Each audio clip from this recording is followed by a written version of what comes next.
Good morning! Ayan, may tanong na naman ako sa inyo.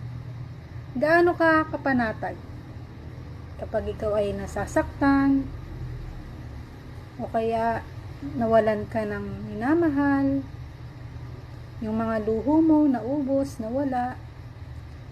Gaano ka kapanatag na yung mga pangarap mo na hanggang ngayon hindi pa natutupad?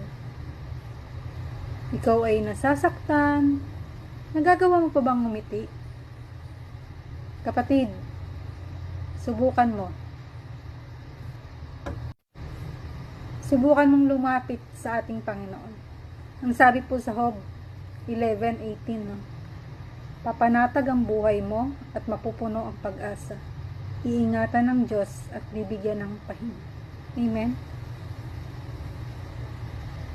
Ang kapanatagan ay ating matatanggap mula sa ating Panginoon. Hallelujah! Salamat sa Panginoon sapagkat binibigyan niya tayo ng pagkakataon na marinig yung mga gantong salita na yung mga pangako niya para sa atin. Yung kapanatagan sa bawat sarili natin. Yung kapahingahan na hindi tayo mag-aalala sa anumang mga bagay.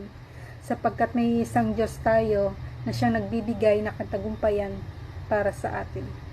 Salamat po sa umagang ito and God bless you all.